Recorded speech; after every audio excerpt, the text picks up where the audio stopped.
meus irmãos, livro de Mateus, Evangelho de Mateus, capítulo 3, versículos de 7 a 12. Mateus 3, de 7 a 12.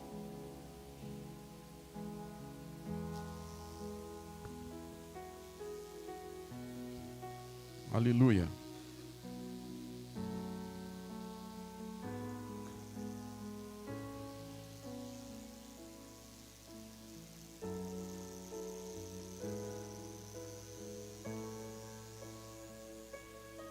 Diz assim o texto: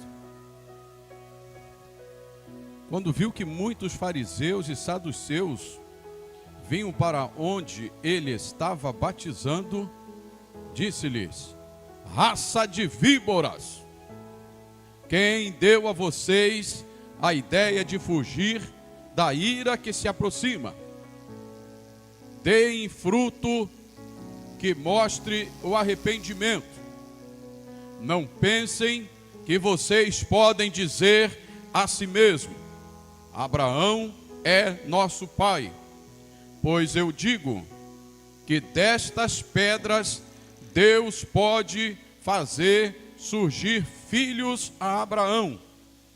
O machado já está posto à raiz das árvores, e toda árvore que não der bom fruto será cortada e lançada ao fogo. Eu os batizo com água para arrependimento, mas depois de mim vem alguém mais poderoso do que eu, tanto que eu não sou digno nem de levar as suas sandálias. Ele os batizará com o Espírito Santo e com fogo. Amém? Que Deus em Cristo Jesus abençoe a sua palavra aos nossos corações. Este texto, com 60 anos de idade, com 30 de pastorado, com 45 de que entreguei minha vida a Cristo, nunca vi um pastor pregar sobre esse tema. Não vou pregar. Imagine se eu iniciasse dessa forma: raça de víboras. Como seria? Como é que você se sentiria? Raça de víboras. Já é colocado o machado à raiz das árvores. É um texto bíblico como qualquer um outro.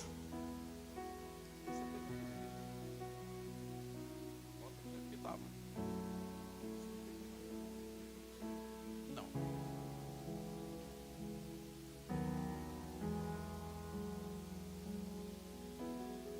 É um texto como qualquer um outro.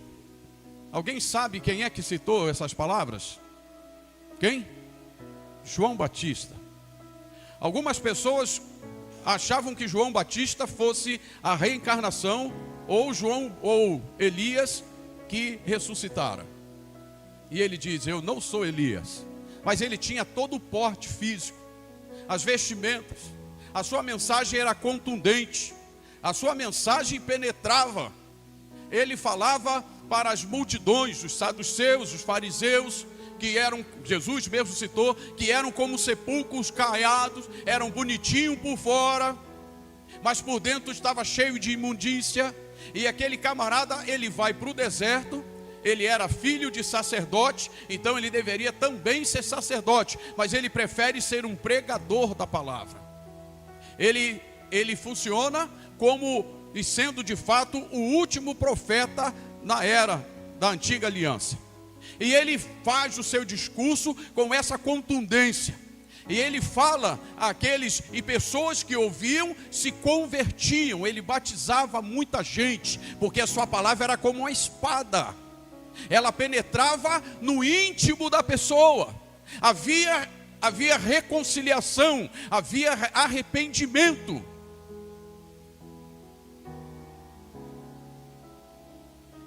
Pastor, se o senhor não vai pregar sobre o Evangelho de Mateus, capítulo 3, por que é que o senhor leu então? Eu quero falar com os irmãos sobre qual Evangelho nós temos pregado. O Evangelho deve ser pregado a todas as nações. Quem é que disse isso? Jesus. E o que é que o Evangelho é? Ele é boa notícia. O Evangelho é a própria vida, a biografia de Jesus, tudo aquilo que Jesus fez e faz ainda pela humanidade. Ele chamou os seus discípulos e disse: ide e pregai. O Evangelho trata de verdade, o Evangelho trata de libertação. E o que é que nós hoje estamos pregando? O que é que fez você se aproximar de Cristo? Quando nós ouvimos a mensagem, nós somos compungidos a deixar Deus trabalhar em nossas vidas. É um momento de reflexão, sem desmerecer os demais momentos do culto, que é a adoração, que é o louvor, que é a participação dos departamentos, dos ministérios. Mas a mensagem é um momento, vamos dizer assim, sagrado, é a cereja do bolo. Quando eu vou a um determinado culto, em algum outro lugar, eu quero ouvir uma boa mensagem. Eu quero ser tocado por aquela mensagem, porque a palavra de Deus, ela é viva.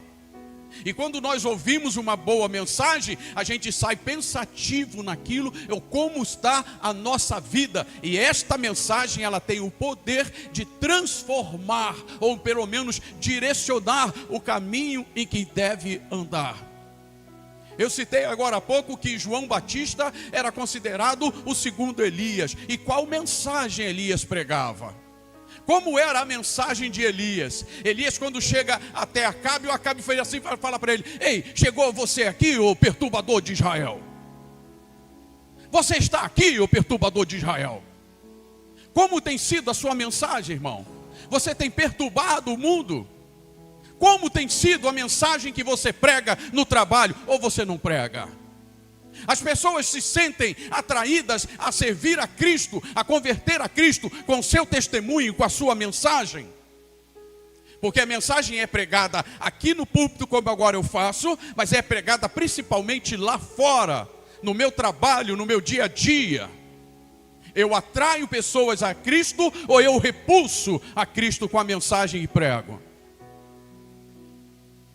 Essa pergunta, ela é retórica e você somente pode responder. Elias era chamado, ou foi chamado por Acabe de aquele perturbador de Israel, porque a sua mensagem era contundente.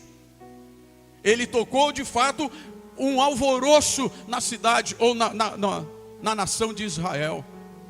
A mensagem de Deus ele recebeu, ele comunicou. O que falar de Jeremias, o que falar de Ezequias, o que falar de Isaías, mensageiros de Deus, que pegaram com o próprio sacrifício, alguns chegaram a morrer por pregar a verdade. Jeremias foi lançado no calabouço, viveu a pão e água dentro da lama, porque foi dito a mensagem. Que mensagem você tem pregado com o seu viver, ou quando você tem a oportunidade, irmão? Qual evangelho nós temos pregado? O que nós temos visto nesses dias, os últimos dias da igreja no mundo? Igrejas cheias de pessoas vazias, que não testificam, que chegaram a Cristo apenas pela mensagem do pão que perece. Não tem um compromisso, não conhece o seu Senhor. Por falar nisso, nem Senhor tem, porque é dono do seu nariz. As mensagens que nós temos visto, ouvido por aí afora, são mensagens que massageiam o ego, que só diz que você há de ser um vencedor, que você há de ser isto, aquilo, que Deus vai fazer de tudo para lhe dar algo novo e bom aqui. E na verdade, como nós aprendemos hoje, nós somos transeuntes. Você não é deste lugar. Tudo que você adquirir aqui, ficará por aqui. Eu falei agora há pouco, conversava com meu neto sobre o céu, ele perguntou sobre essa frase. E eu falei que Jesus vem para quê? Vem para buscar os seus. Mas por quê? Para levar para o céu. Para quê? Porque lá é melhor do que aqui. Então eu vou levar meu pano. O pano que ele tem, que ele dorme com pano, anda com pano o dia todo, para lá e para cá. O pai dele fazia a mesma coisa. Então, a bagagem que como é que é o nome dele? Caleb tem, é o pano. Nós não vamos levar um pano. Não sei o que você tem de precioso neste mundo. Vai ficar por aqui, irmão. Irmã, vai ficar por aqui. Aquela tua panela velha que você gosta de fazer comida e que não empresta a ninguém, vai ficar por aqui. No céu não entra bagagem. Nós aprendemos isso pela manhã. O evangelho é boa notícia. Foi Jesus que nos mandou pregar.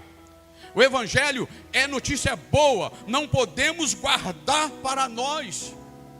Se eu recebo uma boa notícia, eu quero espalhar. Eu quero dizer a outros. E nós recebemos uma boa notícia. Nós recebemos uma boa nova. Nós recebemos uma notícia que nos garante vitória. E por que ficar só para nós? Todos precisam de ouvir o evangelho, porque Jesus é o único caminho para a salvação. Jesus nos encarregou de contar as boas novas às pessoas à nossa volta. É Ele quem disse: ide e pregai. Esse pregai não é só no púlpito, é com o nosso viver diário, é no local onde nós trabalhamos, é na escola onde estudamos ou damos aula. Nós temos que estar disposto a falar da bondade, da fidelidade, da graça, do amor, da misericórdia que Deus tem por nós, a ponto de salvar, enviar o único Filho para nos salvar. Este é o evangelho. O verdadeiro evangelho, que nós vamos ver aqui alguma coisa, é diferente do que está sendo pregado. Qual evangelho tem sido pregado nesse dia? A mensagem do evangelho está sendo pervertida, amenizada, aformoseada, corrompida, suprimida, subjetivada, mutilada, adulterada, falsificada. E porque nós não conhecemos as escrituras, a gente acha que de fato aquilo ali é evangelho. A gente acredita que aquilo que está sendo dito é verdadeiro. O meu povo se perde porque não tem dinheiro. Não é isso? O meu povo se perde porque não tem alimento. É isso? O meu povo se perde por falta de conhecimento. Qualquer coisa que é despejado daqui para aí, você come como se fosse um alimento, e não é.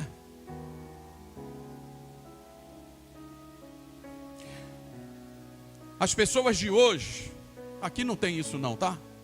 Estou falando aqui, mas para quem está assistindo. As pessoas de hoje querem ouvir uma pregação popular, que vai ao encontro dos seus desejos e necessidades. Eu vim buscar a minha bênção. Se eu ouvir isso, eu saio daqui satisfeito. Eu não quero mudança, quero apenas a bênção. Deus dá bênção não. E o que muitos pastores e pregadores fazem? Atende os gostos e as preferências da clientela. Como é que você quer que eu traga uma mensagem do domingo? Do que você está precisando?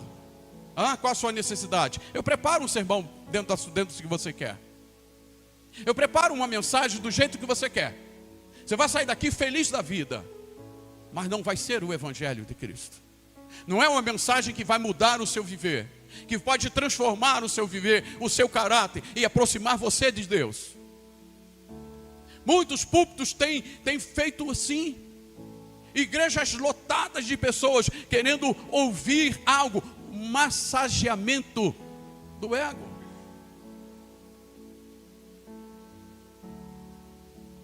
Muitos pregadores estão em busca de likes. O que é isso, Jonas? De likes. Estão em busca de likes nas redes sociais, dos aplausos que funcionam como termômetro que mede a sua popularidade.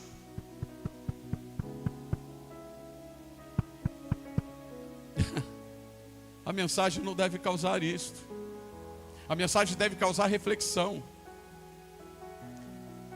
Quando eu li a respeito de Jonathan Edwards, não o Jonathan aqui, mas um outro, ele lendo, não sei se tinha problema de visão ou não, mas ele lia o pergaminho junto do rosto.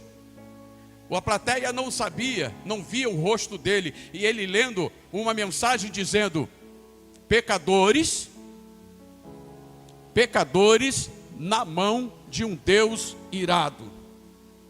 Ele lendo o seu sermão, pecadores na mão de um Deus irado. Pessoas se agarravam no banco, chorando, porque acreditavam que de fato o chão haveria de ser aberto, e por conta do seu pecado, da vida pecaminosa que vivia, cairia ali. Hoje não pode pregar desse jeito. Pastor, tu é doido, é? Pega metade e vai embora, senão todos. Eu quero ouvir coisas que sejam melodiosas. Eu quero ouvir coisas que venham me alimentar, que venham fazer de mim realmente. Eu não quero ser confrontado com a palavra. Esse não é o verdadeiro evangelho. Quando a gente vê a maneira com que pregava Estevão, quem lembra de Estevão? Que mensagem Estevão pregava? E por que apedrejaram ele? Porque a sua mensagem era contundente, ia de fato ao encontro da necessidade daqueles que estavam ouvindo. A mensagem precisa fazer você refletir quanto ao viver diário. A mensagem que não faz você pensar de que você é um pecador e que precisa mudar o seu viver, não é mensagem, não é evangelho. Não é evangelho. Então o que devemos fazer? Aliás, que consequências tem isso? Será que tem alguma consequência?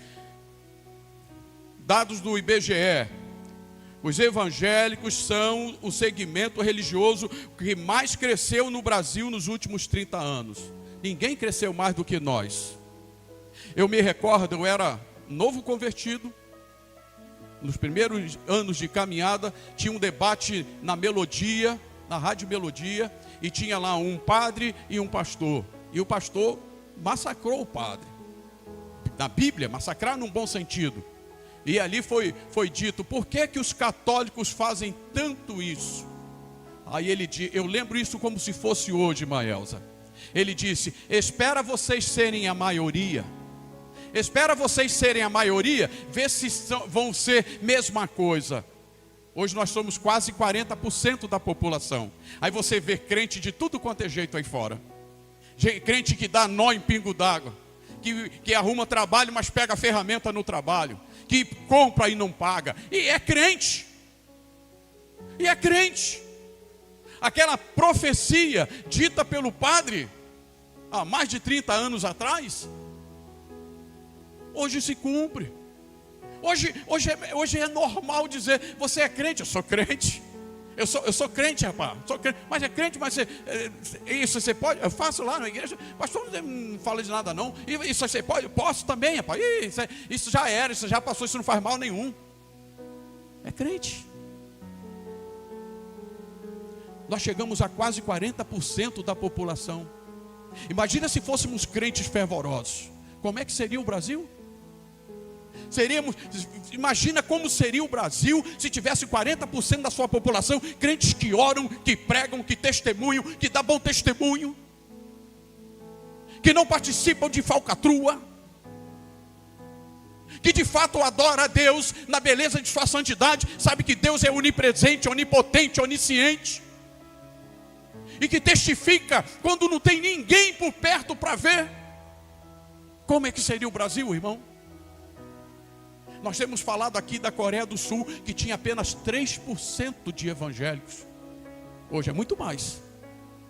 Como que revolucionou aquela nação a oração na madrugada, quando eles decidiram: vamos orar, Vamos orar. Nós somos poucos, nós somos fracos, nós somos insignificantes, mas servimos a um Deus que pode. O Evangelho é poderoso para fazer isso. Nós começamos a orar aqui às 5 horas. Começamos um dia na semana. Eu quero perguntar a você, crente fervoroso, você já levantou 5 horas da manhã para orar? Toda sexta-feira. Tem uma sexta-feira no mês que a gente vem para cá. Você já se dispôs? Veja se não é isso que eu estou pregando. Pastor, mas eu queria ouvir outra coisa. Queria mesmo ouvir outra coisa hoje. Olha, eu vim preparado para ouvir outra coisa. Ó. Mas não é isso não. Então, qual o reflexo positivo desse percentual na população brasileira? Refletiu em que esse aumento vertiginoso? Em 1980 representavam apenas 6% da população. 6% não é nada. Qual a população do Brasil hoje? 220 milhões de brasileiros. O que são 6%? Mas já não somos mais 6%. De cada 10 brasileiros, 4 a 5 são crentes. Já faz uma frente, não faz? Olha o que fizeram Sadraque, Mesaque e Abidnego lá na Babilônia. Todos depois disseram, só o Senhor é Deus, só o Senhor é Deus, porque viram naqueles jovens, algo novo, algo diferente do que era pregado, diferente do que era ensinado à época. Nossas igrejas estão cheias de pessoas vazias, estão lotadas de pessoas vazias. A gente, ao sair daqui, a gente passa por algumas igrejas e a gente vê, de alguma maneira a gente sente alegria, mas por outro lado tristeza. Porque se você parar e perguntar a um versículo àquela pessoa, Lívia, ela não sabe. Se perguntar sobre o poder da oração, não sabe. Se perguntar algo sobre o céu, o caminho apertado, o que vem a ser isto, não sabe. Não tem vida em si mesmo, é vazia de tudo. Vão por algum outro motivo. O Evangelho não é isso, irmão. Pessoas que não leem, não conhecem a Bíblia, a boa, agradável e perfeita vontade de Deus para as suas vidas, se chegaram a Cristo, não através da fé, do arrependimento, do abandono do pecado, ou através da verdadeira conversão, vieram em busca do que perece. É o que nós vemos no capítulo 6 de João. Pessoas que só estavam atrás de Jesus porque ele multiplicava pão, porque onde ele estava tinha alimentação, mas não queria compromisso com ele. Infelizmente isso se repete. Pessoas que não querem se converter. Evangelho denota arrependimento. Evangelho denota abandono de pecado, irmão. Chegar-se a Cristo denota ter uma vida transformada. O que roubava não rouba mais, o que mentia não mente mais, o que furtava não furta mais. É mudança, é nova criatura. É nova criatura. Se o Evangelho pregado a você até o dia de hoje não tem feito mudança, é porque não é um Evangelho genuíno, é falso. É falso. Porque o Evangelho, irmão, ele é como a água pura. Você com muita sede, você bebe água, você está andando no sol quente e depois encontra alguém me arruma um copo com água. Você percebe a água penetrando no teu ser. Tem pessoas que não percebem o fluir, nem sabem o que vem a ser isto. O fluir do Espírito Santo, alimentando, descedentando, transformando, guiando. Vivem iludidos. Alguém pregou um evangelho falso.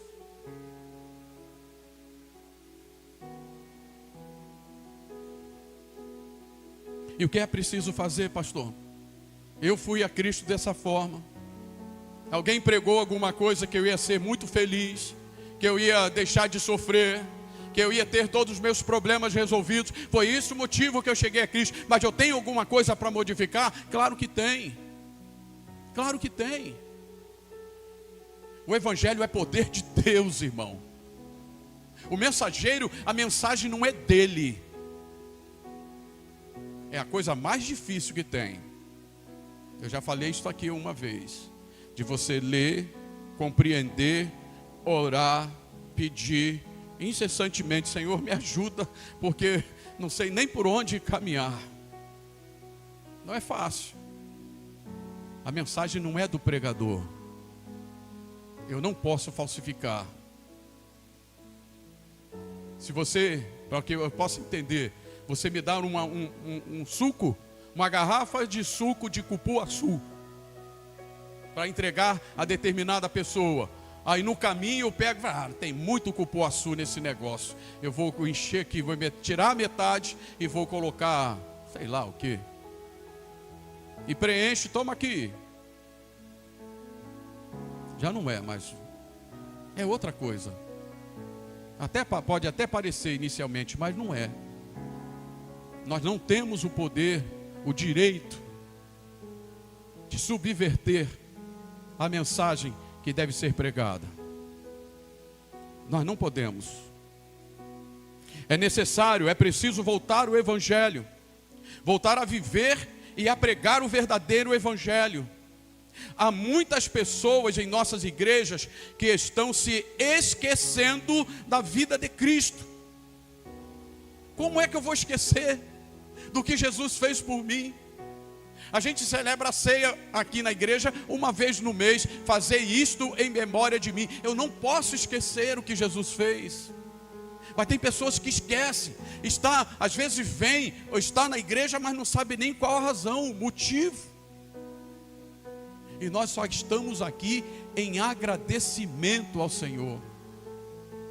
Nós só estamos aqui porque um dia esse Evangelho, que é poderoso para esmiuçar a pedra, esmiuçou a pedra que estava em nosso coração. E hoje eu tenho o que agradecer. E a forma melhor para agradecer: eu quero te adorar, eu quero te bendizer, eu quero apresentar o melhor culto a ti, Senhor. Pelo que tu fizeste por mim. Eu não tenho nada para te oferecer, porque do Senhor vem tudo. Tudo que eu tenho, eu penso ter, vem das tuas mãos. Mas o que eu posso fazer, Senhor? É apresentar o meu melhor culto, um culto racional, em agradecimento pelo que tu és e faz. É preciso voltar ao Evangelho, voltar à Bíblia, irmão, a examinar as Escrituras, porque cuidamos ter nela vida, e vida em abundância. São elas que testificam de Jesus, são elas que nos provam, são elas que nos limpam, são elas que nos dirigem. Ela é lâmpada para o nosso pé. Se nós não voltarmos às Escrituras, nós estamos apenas acostumados com a religiosidade. Nós não vamos poder falar de outros credos religiosos. Eu vi ontem na palavra do Alexandre Garcia, ele falando sobre a Constituição. Observa isso, irmão. E eu comigo aqui, ouvindo ele, eu falei: poxa, como que ele está enganado? Ele disse assim, Neemias: os brasileiros precisam ler a Constituição do Brasil, assim como os crentes leem a Bíblia. Eu falei: sabe nada. Ele tem quase 90 anos de idade. Então ele sabe que os crentes eram conhecidos como Bíblias. Lá vai os Bíblias, ó. Você pode ter esse apelido, irmão? Esse apelido de Bíblia, ele cabe a você? Ou já é ultrapassado? Os brasileiros, Alexandre Garcia, alguém sabe quem é? Já ouviu falar?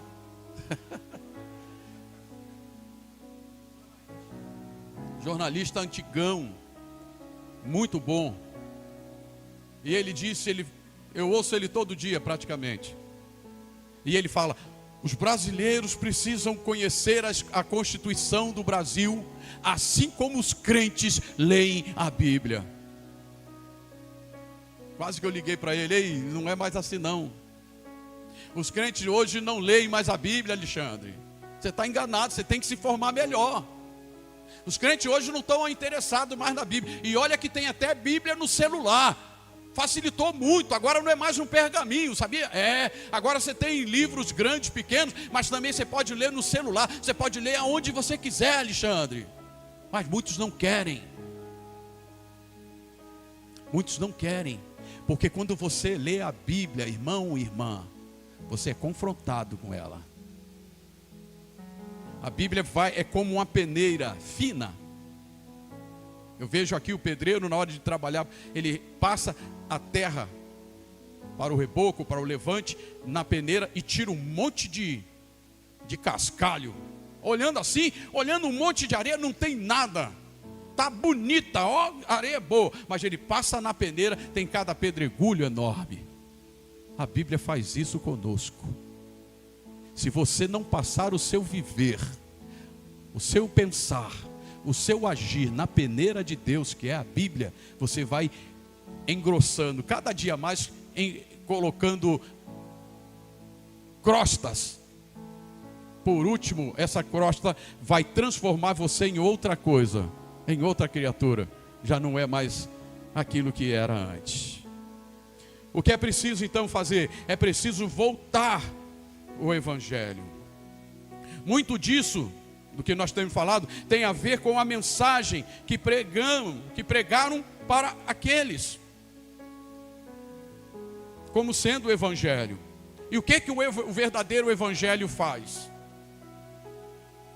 Se isto que foi pregado ou que está sendo pregado não é o verdadeiro Evangelho, o que o verdadeiro Evangelho faz? Nós relacionamos algumas coisas aqui. O primeiro, o verdadeiro Evangelho traz salvação. Traz como consequência salvação, abandono. Quem já leu a história de Zaqueu? Quem era Zaqueu? Um publicano. Ele tirava do povo e tirava também de quem o contratou. Metia no bolso. Opa. Disseram para ele que Jesus ia passar em determinado lugar. Rapaz, estou a fim de ver esse camarada. Eu sou baixinho. O que eu vou fazer? Eu vou subir nessa figueira brava aqui. E subiu. Jesus passa por lá e fala: ei, Zaqueu, estou te vendo, meu irmão. Aí faz o seguinte, desce depressa. Eu quero ir na tua casa hoje, nós vamos jantar junto. Será que Jesus falou de quê? De política, de futebol, de novela? O que Jesus falou com ele? Falou de si mesmo. Falou do que ele veio fazer. Zaqueu, eu vim buscar e salvar o que se havia perdido. Você está perdido, Zaqueu. E ali ele diz: Senhor, se eu tenho roubado, defraudado alguém, ó, a mudança de vida. Se eu tenho defraudado alguém, defraudar é tirar de outros aquilo que não é teu, irmão. Defraudar é tirar aquilo, é não agir com justiça. Se eu tenho defraudado, eu quero devolver. Vai devolver quanto, Zaqueu? Eu quero devolver 4 vezes mais. Olha, o Evangelho verdadeiro faz isso. Traz salvação. E Jesus fala para ele: hoje veio salvação a esta casa. Hoje veio salvação a esta casa. Então, quando nós entregamos o nosso viver a Cristo, de fato, a gente obtém dele vida, e vida em abundância. A gente deixa de fazer aquilo que gostávamos de fazer. Agora nós passamos a olhar para Cristo, que é autor e consumador da nossa fé. A salvação faz-nos pensar nas coisas que são do alto. Agora já não tenho mais prazer em acumular tesouro aqui, porque eu sei que aqui vai ficar. É necessário que a gente tenha o que vestir. É necessário que tenha o que comer. Um local, um abrigo. E com graça agradecer ao Senhor. Tem gente que anda o dia todo atrás do dinheiro. Há um provérbio chinês que diz que, em relação ao Ocidente, é o nosso caso, ele diz que os homens do Ocidente gasta a vida toda atrás do dinheiro. E depois gasta todo o dinheiro em busca de vida. E não tem. Quando a doença se instala, você vai cuidar, sabe do quê? Da doença. E não preservar a tua saúde. E tem pessoas que trabalham de dia, de noite, de tarde. Estou falando que você não tenha a trabalhar, não é isso. Mas você já entendeu o que eu quis dizer. Mas você tem que ter tempo. Homens e mulheres que aqui estão, tenha tempo para buscar ao Senhor, de estar na sua casa, de adorar, de chorar na sua presença, de agradecer a Ele, de demonstrar gratidão pelo que Ele é e pelo que Ele faz. O verdadeiro evangelho faz isso. O verdadeiro evangelho traz salvação. Quem lembra do endemoniado de Gadara? Ninguém queria ficar perto daquele camarada. Nem a família. Nem a família. O camarada tinha legiões de demônio. Jesus atravessa o mar de Genezaré, enfrenta uma tempestade, acalma a tempestade e chega lá, tem um camarada nu. Imagina, fedorento, peludo, cabeludo, bramando, feito um sei lá um quê. E quando Jesus bota o pé, o demônio já vem falando, Jesus simplesmente sai. E aquele homem agora lúcido, de roupa tomada, de banho tomado, de roupa limpa, ele diz: Senhor, eu quero testificar de ti, deixa eu ir contigo. Não, vai testemunhar na sua terra, na sua parentela. Quando a gente tem um encontro verdadeiro com Cristo, irmão, a gente quer que todos os familiares nossos também se convertam. Mas quando a gente foi alimentado ou é alimentado por um falso evangelho, isso tanto faz. Falta em nós certeza da salvação. Como é que eu vou dizer que um ente querido meu não está indo para o caminho? Eu tenho dúvida, mas o verdadeiro evangelho produz salvação. Produz salvação. Porque o evangelho é o poder de Deus para a salvação de todo aquele que crê. Paulo fala isto. E não me envergonho do evangelho. O verdadeiro evangelho não é para nós nos envergonharmos. E ele fala: não me envergonhe, porque ele é poder de Deus. É o dínamos. Quebra, esmiuça a pedra. E traz salvação àqueles que crerem. O verdadeiro evangelho diz a verdade. O verdadeiro evangelho é como a mensagem que nós lemos aqui: raça de víboras. Eles eram raça de víboras? Sim. Eles tentavam enganar a Deus com as suas obras. Jesus mais adiante vai dizer, chama-os de sepulcro caiado, raça de víboras, que faziam de suas obras, ou pensavam que suas obras poderiam aliviá-los junto a Deus. E não, nós não somos salvos pelas obras, mas praticamos boas obras por sermos salvos. Os dois extremos têm que ser evitados. Acreditar que pela obra você pode ser salvo é uma mentira. E o evangelho verdadeiro, ele prega a verdade. Agora, também ser salvo e não praticar nada de bom também é uma mentira. Então, o verdadeiro evangelho, ele diz a verdade. Diz que Cristo morreu pelos nossos pecados, segundo as Escrituras, foi sepultado e ressuscitou ao terceiro dia, segundo as Escrituras, 1 Coríntios 15.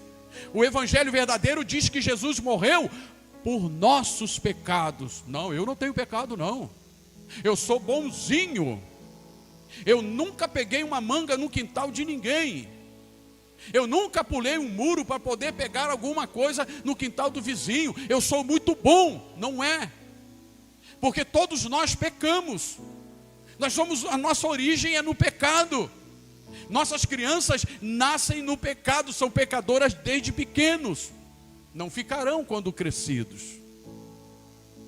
mas quando recebe ainda na infância a verdade limpa, a verdade purifica. Uma criança, quando entrega a sua vida para Cristo, isto é verdadeiro. Nós temos que buscar fazer com que nossas crianças entendam isto.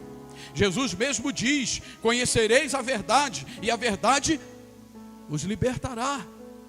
Verdade que não nos liberta e nos mantém ainda enredado pelo pecado, não é o evangelho correto. O evangelho traz mudança. O apóstolo Paulo, na segunda epístola a Coríntios, diz 5,17, diz que somos agora nova criatura, as coisas velhas passaram. Mudança. E essa mudança não é o pastor que faz, irmão. Não espere de mim dizer: olha, pastor, como é que agora eu vou vestir? Como é que eu vou andar? Fala para mim, pastor, eu agora entreguei minha vida a Cristo, como é que eu vou, qual vai ser o meu falar agora? Não espere isto. Mas espere do Senhor. Espírito Santo, trabalhe no meu viver, no meu interior, no meu pensar.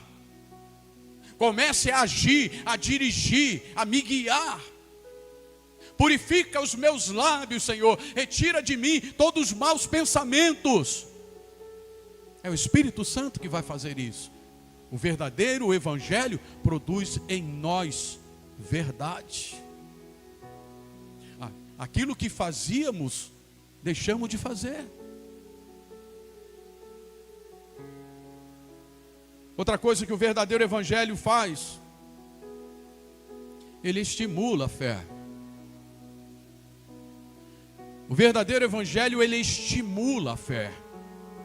A gente busca fazer isso aqui todo dia, nos cultos de ensino, na escola bíblica dominical, nas mensagens. A gente faz de tudo para estimular. A gente conta testemunho próprio daquilo que Deus fez na minha vida, na vida de minha família. Mas parece que são cegos, surdos. Não queremos ouvir isto. Não queremos ouvir isto. Isso não nos interessa.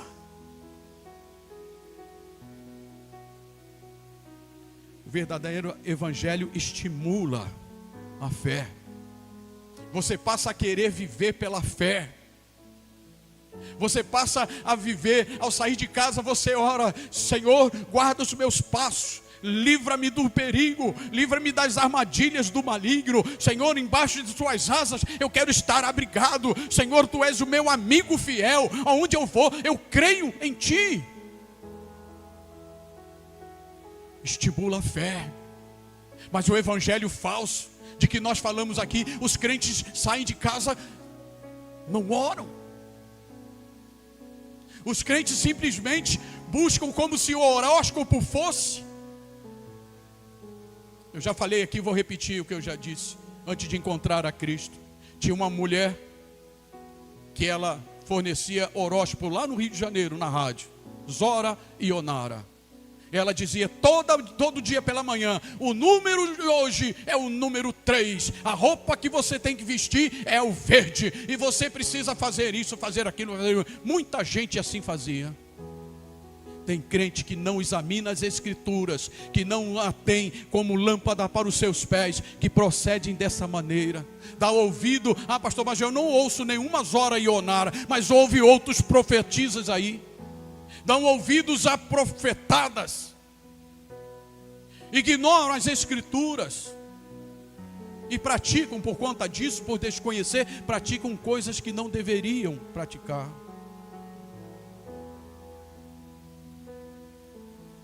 O verdadeiro evangelho estimula-nos a fé, até porque vocês são salvos pela graça por meio da fé, e isto não vem de vocês, é dom de Deus, não por obras, para que ninguém se glorie.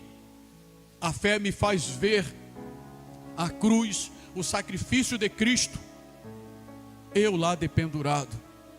A fé me faz ver que tudo aquilo que Jesus padeceu foi por minha culpa, e que não foram os judeus, não foram os romanos que mataram Jesus, mas os meus pecados assim fizeram, porque Ele se entregou por mim e por você. Foi pela humanidade. Pela humanidade. O verdadeiro evangelho, ele também produz arrependimento.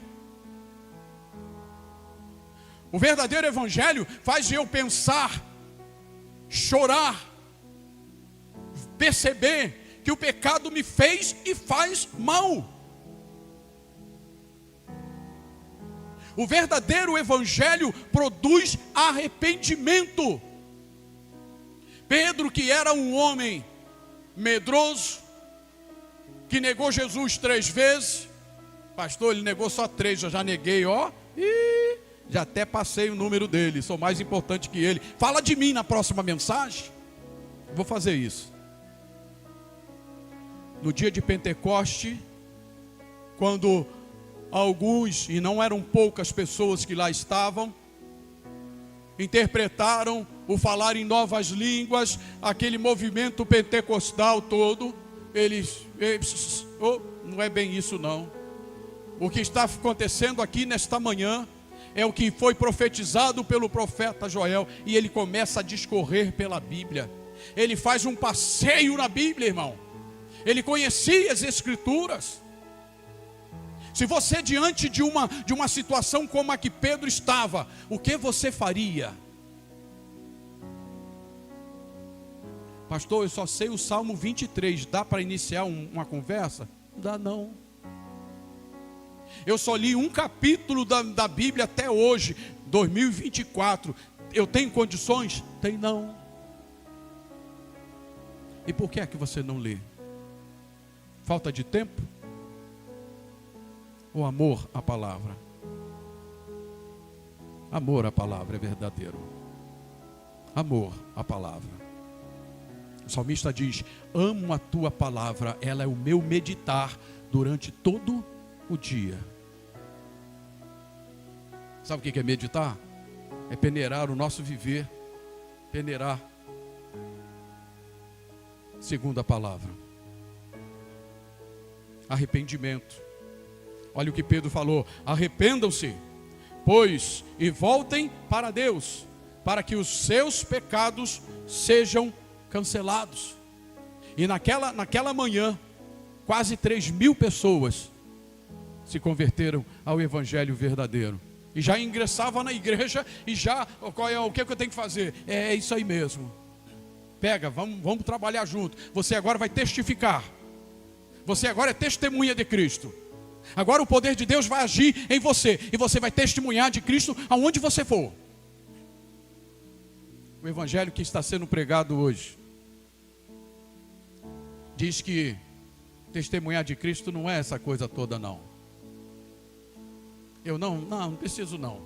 Tem os pastores, tem os presbíteros, tem os obreiros para fazer isso. Se lessem a Bíblia, leria no livro de Reis, uma menina, talvez igual a Pietra, quem sabe, escrava, presa, levada como escrava para trabalhar como escrava na casa de um general. A Bíblia não cita nem o nome dela, mas dado o momento, Lívia, que ela sabe da situação que estava a casa do seu senhor, ela diz: se meu senhor soubesse do profeta que tem na minha cidade, na minha terra, ele ficaria curado. Isso é mensagem, isso é testificar a outros que não conhecem. Aquela menina estimulou aquele general leproso a buscar em Israel a cura da sua enfermidade. Quando nossas crianças são bem treinadas em Cristo, aonde elas estiverem, ela vai falar de Cristo, não vai dar ouvido a outras coisas não. Elas serão testemunhas de Cristo. Ela salvará outras vidas, porque a chaga o pecado, o problema de Naamã, a lepra, é o que temos hoje, o pecado.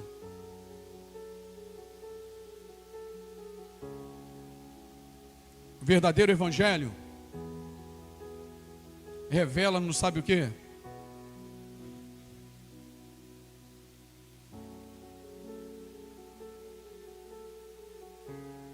Que somos pecadores.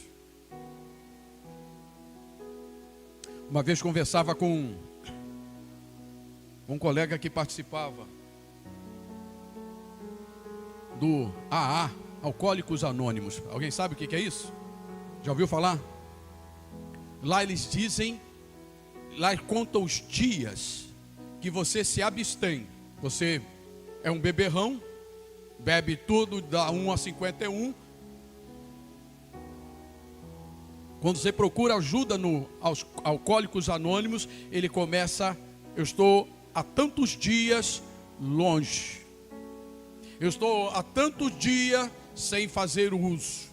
Eu estou há tantos dias sem pegar na maldita.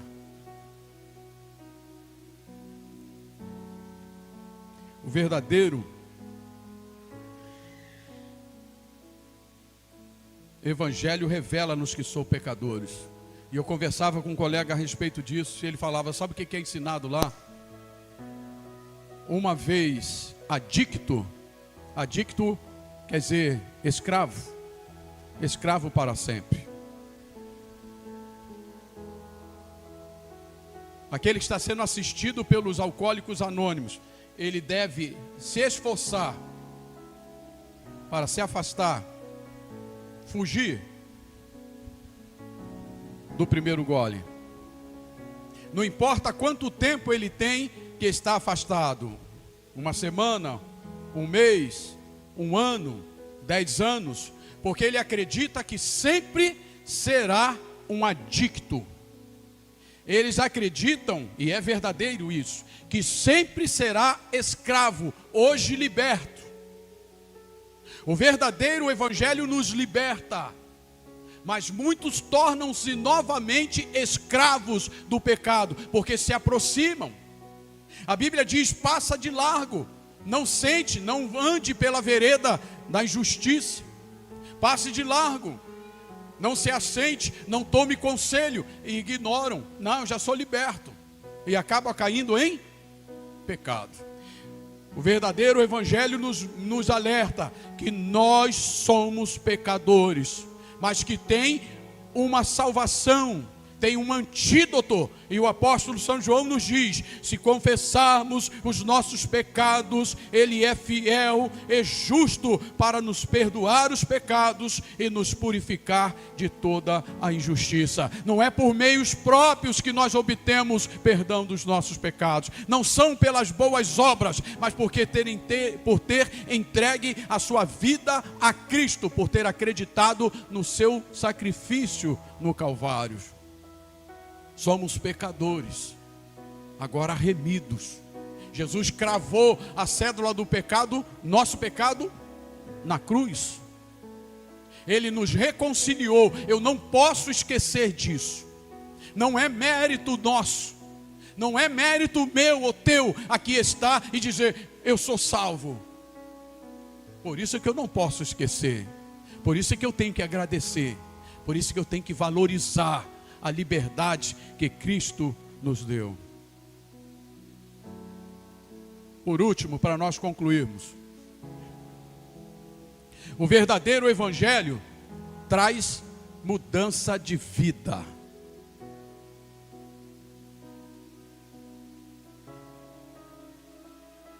O verdadeiro Evangelho traz mudança de vida. Pastor, eu entreguei minha vida a Cristo tem 10 anos, mas eu continuo com os mesmos hábitos. Falo cada coisa que não devia. Eu maquino coisas que não deviam. Quando eu vejo, eu já estou praticando coisas que não deviam. Como é que eu posso me libertar disso? A tua vida precisa encontrar, você precisa encontrar o verdadeiro Evangelho de Cristo. Porque o verdadeiro Evangelho traz mudança. E essa mudança é do interior para fora. Eu me recordo, não sei se a Rosemary, acho que não lembra, não era da sua época. Mas algumas pessoas na nossa denominação, quando entregava a Cristo, a vida a Cristo, algumas irmãs chegavam e com boa vontade de querer ajudar, de querer fazer com que aquela pessoa viesse o mais rápido possível se integrar ao corpo. Aí dizia: olha, você está com calça comprida, você tem que tirar essa calça. Agora você tem que usar vestido. Eu vou arrumar vestido para você. Arrumava vestido, arrumava vocês brinco, tem que tirar o brinco. Tudo com boa vontade. Mas algumas não suportavam. Algumas voltavam para o mundo. E mesmo aquela boa vontade daquelas queridas irmãs que faziam isso com o desejo de ser úteis ao Senhor, ao reino, não era bom. Sabe o que devemos fazer quando a pessoa entrega a Cristo a sua vida? Orientar, sim, mas de estimulá-la, você precisa ler o Evangelho. Começa a ler pelo Evangelho de João. Leia os Evangelhos, Mateus, Marcos, Lucas. Leia também. Leia também. Já leu essa passagem? Agora começa a ler as epístolas paulinas. Você vai encontrar muita coisa. Você terminou de ler as epístolas paulinas? Pega as epístolas do apóstolo São João. O apóstolo São Pedro é muito bom.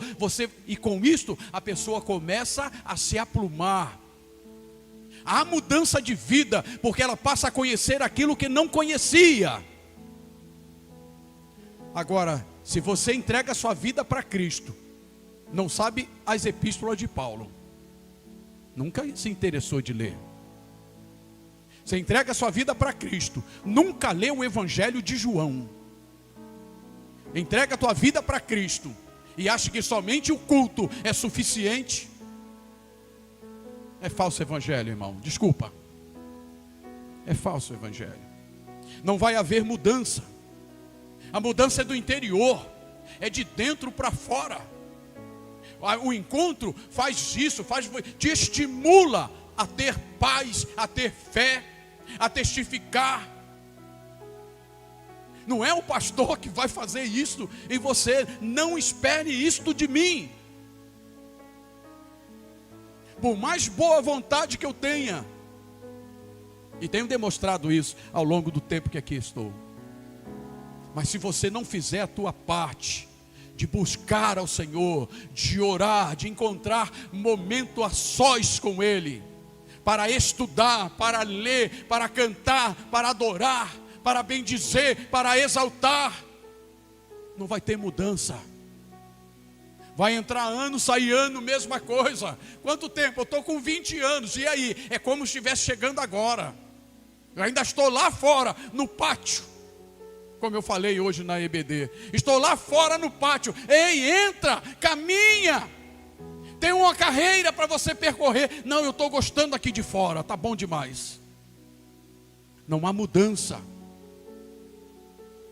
A mudança de vida, olha o que Paulo nos diz, irmão. Fui crucificado com Cristo. Mudança. Fui crucificado com Cristo. Assim, já não sou eu quem vive. Fui crucificado com Ele. Aquela cruz era minha. As pancadas que Ele tomou era minha. A chicotada que Ele tomou era eu que devia ter tomado. A lança na sua costela que perfurou o pulmão, era eu que deveria ter tomado. A coroa de espinho, era eu que devia carregar. A madeira pesada de 30 quilos, era eu que devia carregar.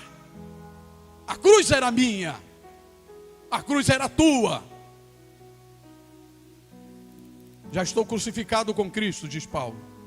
Assim, já não sou eu quem vive, mas Cristo vive em mim. A vida que é agora vivo no corpo, esse corpo que nós temos,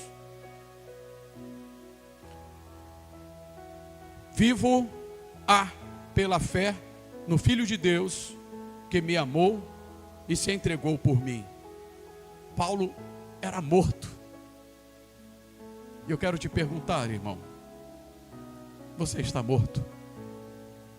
Ou as coisas do mundo ainda te atraem? Você está morto? Ou as coisas do mundo faz você parar a sua caminhada e olhar para trás? Você está morto, já foi crucificado com Cristo, já teve a sua vida modificada. Tudo isso que eu estou falando aqui, ela serve individualmente para nós, mas serve para a nossa família, para as nossas crianças, os nossos filhos.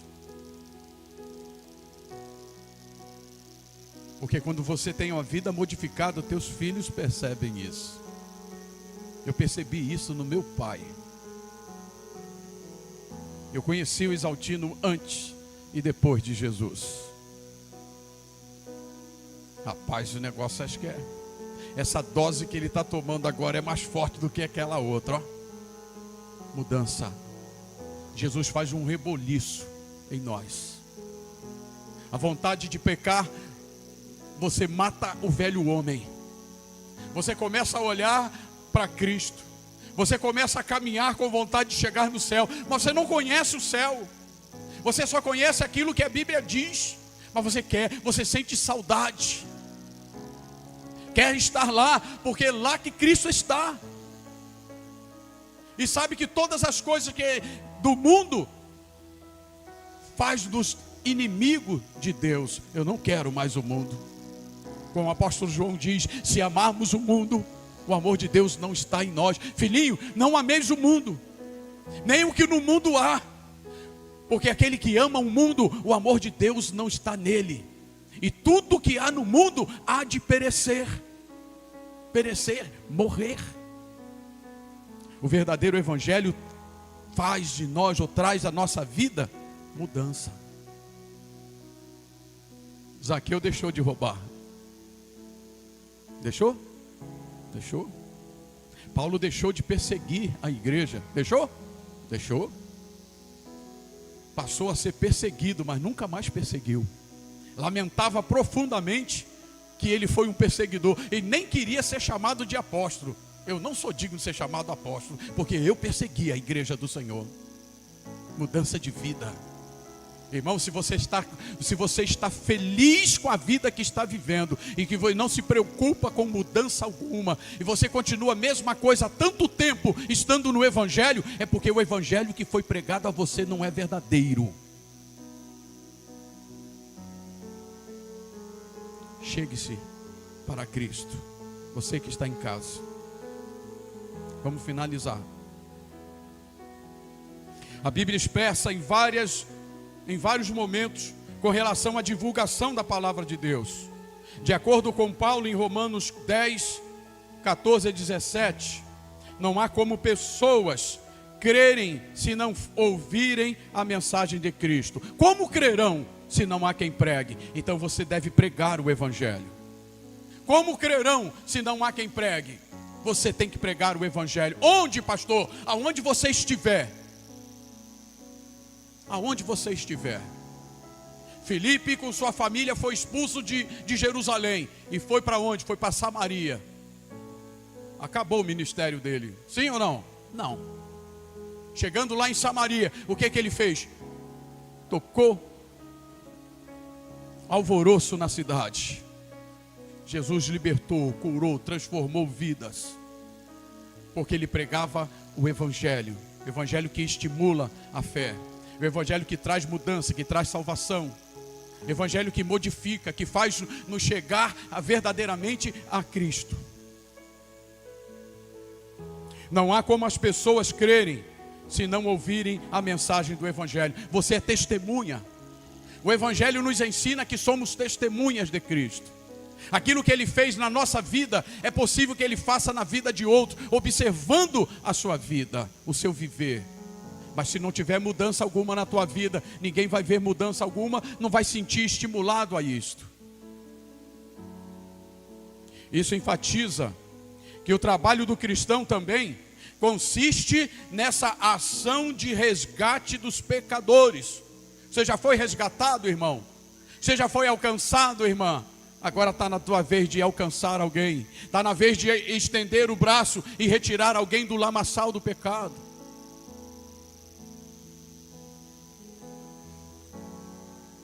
Os pecadores e daqueles que estão perdidos no mundo, sem uma direção ou esforço o reforço espiritual.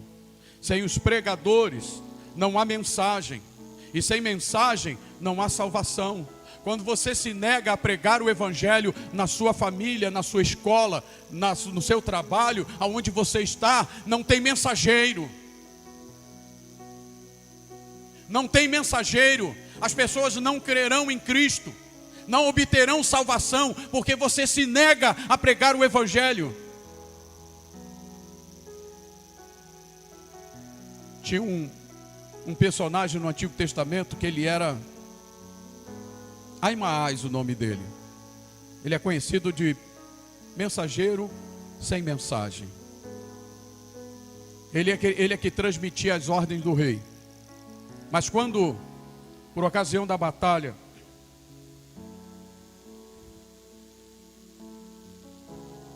do exército de Israel contra Absalão, o general falou: não, hoje, Aimaas, você não vai levar a mensagem, quem vai levar vai ser o outro. Deixa eu ir, deixa eu levar a mensagem, deixa eu ir. Ele, não, quem vai ser o outro lá, que eu não me recordo o nome. Ainda assim ele corria muito, era bom de perna. Aquele saiu correndo e ele correu, passou à frente. Mas ele tinha a mensagem. O rei olha de lá, está vindo o mensageiro, está vindo sozinho. Vamos aguardar ele chegar. Chegou lá, Aimaas. Diga aí, qual é a mensagem? Quer dizer, puxa vida, aquele versículo que o pastor falou. Aquele na escola dominical, que foi lido lá.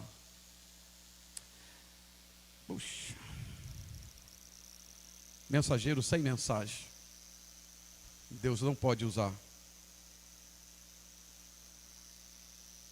Se você não se habilita ou não tem prazer na mensagem escrita que Deus deixou para nós, você nunca será um mensageiro de Deus, será um Aimaas. Atrás chegou um outro, e ele ficou de lado. Ei, qual é a mensagem? Rei, o exército saiu vencedor. Aquele que buscava a sua maldade foi vencido.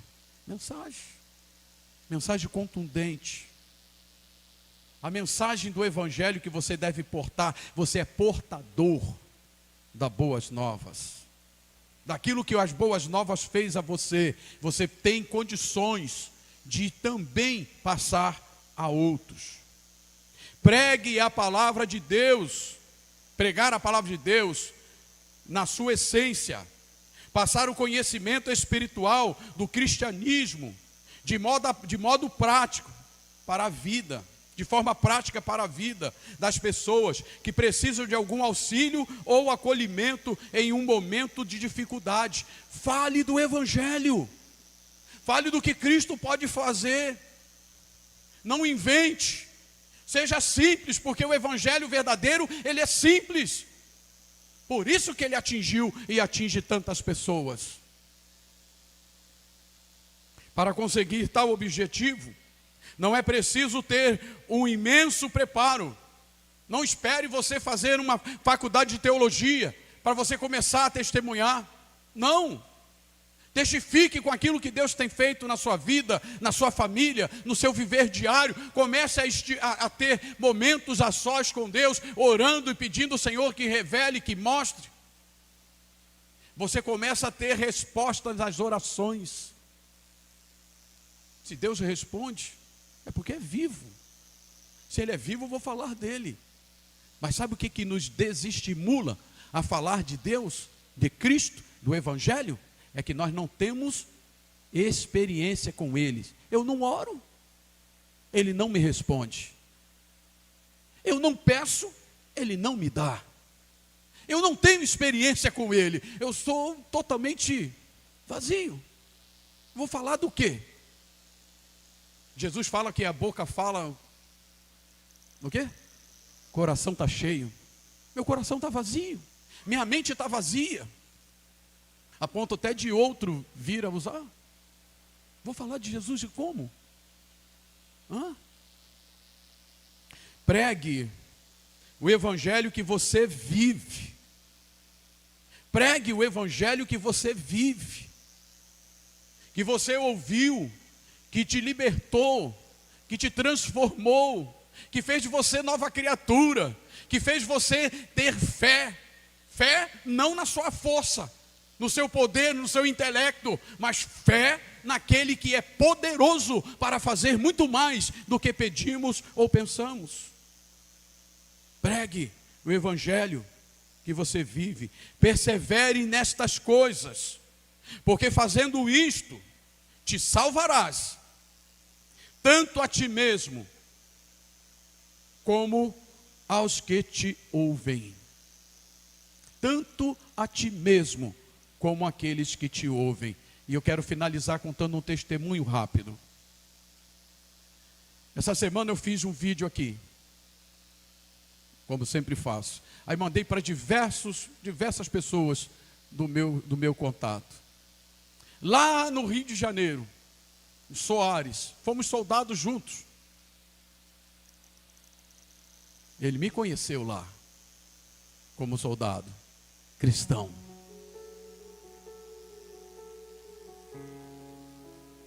Aí ele mandou um áudio para mim. Daud, eu estou te mandando R$30, Daud, mas minha vontade é de mandar mais.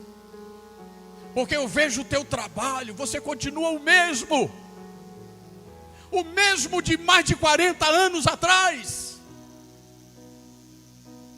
Você é testemunho de outros. Pessoas que te conheceram há 30, há 20 anos atrás. O que é que ela acha de você, irmão? Se ela te vê hoje, o caminho que andas.